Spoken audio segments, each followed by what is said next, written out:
Hello বন্ধুরা,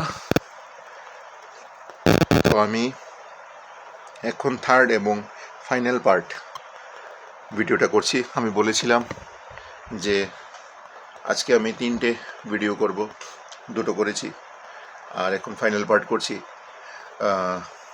আগের 2টো ভিডিওতে তোমাদের কাছ থেকে বেশি একটা ভালোবাসা পাইনি। যাই হোক, আমি সেই আশা নিয়ে আমি করিনি। আমার ভেতরের একটা যে ছিল তোমাদের সঙ্গে শেয়ার করতে চাইছিলাম, সেটা আমি শেয়ার করেছি।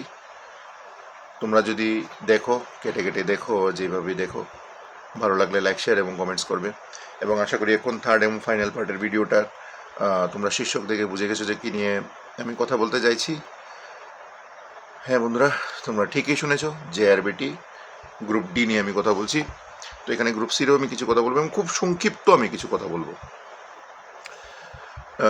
গ্রুপ ডির রেজাল্ট, তো গ্রুপ ডির রেজাল্ট কবে বের হয় এটার কোনো এখনও সেরকম সিওরিটি নেই। কারণ এখন যে একটা ন্যাচারাল ক্যালামিটি হয়েছে, প্রাকৃতিক দুর্যোগ, সেই প্রাকৃতিক দুর্যোগের কারণে এখন এটা পিছিয়ে গেছে।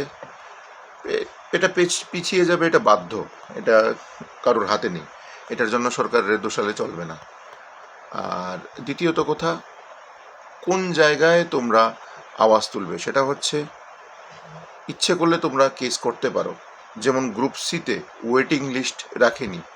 এখন সবচেয়ে বড় মুদ্রা কথা হচ্ছে, গ্রুপ ডির রেজাল্ট যখনই বের হবে তখন কতগুলো পোস্ট নষ্ট হবে।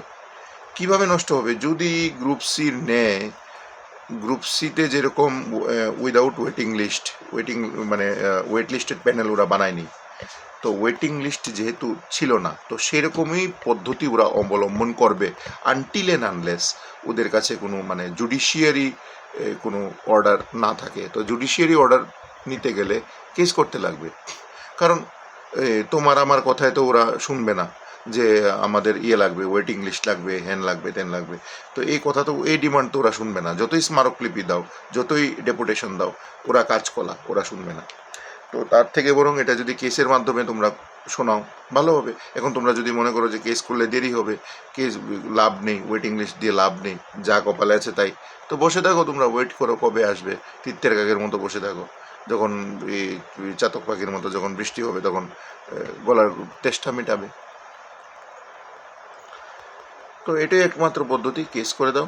কেস করলে এই তোমাদের যে ডিমান্ড, সেটা যদি লেজিটিমেট হয়ে থাকে, ওয়েটিং লিস্ট যদি প্রিপেয়ার করবার মতো প্রভিশন থাকে, এবং যার যদি স্যাটিসফাই হয়, দেন JRBTর সেটা ডাইরেকশন দিয়ে দেবে কোর্ট থেকে যে তোমরা এই ওয়েটিং লিস্ট দিয়ে তোমরা বার করো। আর এটা ফাস্ট ট্র্যাকে হবে কেস, এটা কোনো সময় লাগবে না এই কেস শেষ হতে, যে মানে একটা শুনানি থেকে 10টা শুনানি এরকম না। এটা 2 থেকে ম্যাক্সিমাম 3টে শুনানি থাকে। এটা নোটিস হয়ে যাবে, নোটিস হওয়ার পর গভর্নমেন্ট থেকে একটা আসবে, এই কাউন্টার আসবে, কাউন্টারের পর তারপর রিজয়েন্ডার দিলে না দিলে নাই, তো একটা ফাইনাল হিয়ারিং হয়ে যাবে, ফাইনাল হিয়ারিংয়ে শেষ হয়ে যাবে। কারণ এটার মধ্যে ফাইনাল হিয়ারিং, এটা কাউন্টার আর কি দেওয়ার আছে, কাউন্টার গভর্নমেন্ট একটা গড়বান্ধা দিয়ে দেবে। যাই হোক, আমি আর ভিডিওটা বড় করতে চাই না। তো কেসের আসল বিষয় নিয়ে কথা বলে লাভ নেই। মানে মুদ্রা কথা হচ্ছে যে ওয়েটিং লিস্ট যদি না প্রিপেয়ার করা হয়, তাহলে প্রচুর পোস্ট নষ্ট হবে। যেমন এই ওয়েস্ট বেঙ্গলের অনেক ক্যান্ডিডেটরা আছে যারা আসবে না গ্রুপ ডিতে। ইভেন ত্রিপুরারও অনেক ক্যান্ডিডেট আছে যারা 60 অ্যাবাভ রিটেনে পেয়েছে। ওরা কি আসবে? আসবে না। কারণ ওরা অলরেডি হয়তোবা গ্রুপ সিতে পেয়েছে, আর না হলে এই মিসেলেনিয়াস পোস্ট যে ছিল TPSC দ্বারা পরিচালিত, সেই পোস্টে ওরা পেয়ে গেছে। সুপারভাইজার না হলে পঞ্চায়েত এক্সিকিউটিভ অফিসার, না এক্সিকিউটিভ অফিসার নাকি যেন পঞ্চায়েতের এক পোস্ট ছিল আর কি। তো তারপর আরও অনেক ICDS এইগুলো পেয়েছে, টেটে পেয়েছে, তারপর মহাকরণে পেয়েছে এজ এন LDC। তো ওরা তো আর আসবে না।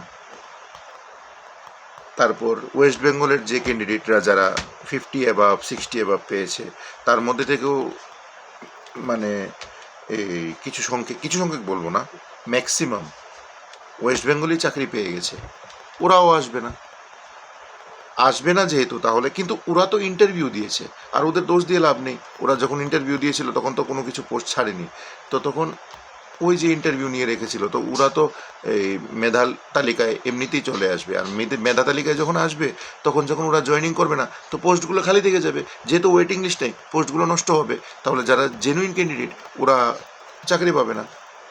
তো সেই বিষয়টা নিয়ে একটা পিআইএল করা উচিত, বা রিট করা উচিত। রিট না, আমি মনে করি পিআইএল করা উচিত, করে এটা করা উচিত যে এই ওয়েটিং লিস্ট যেন অবশ্যই দেয়। এটা নিয়ে তোমরা কেস করতে পারো, এবং পাশাপাশি রেজাল্টটাও যেন তাড়াতাড়ি দেয়, এটা তোমরা একটা আপিল করতে পারো। তো কোর্টে ডাইরেকশন দিয়ে দিলে হয়ে যাবে। বাস বন্ধুরা, আমি আর বেশি একটু কিছু কথা বলবো না। কাট অফ নিয়ে আমি অলরেডি বলে ফেলেছি, আর বলতে চাই না। তো তোমরা সুস্থ থাকো, ভালো থাকো, এবং অবশ্যই আমার ভিডিওটা ভালো লেগে থাকলে তোমরা লাইক, শেয়ার এবং কমেন্টস করবে, এবং অবশ্যই পাশে থাকা বেল আইকনটিতে ক্লিক করে দেবে ফর অল নোটিফিকেশনস। জয় হিন্দ।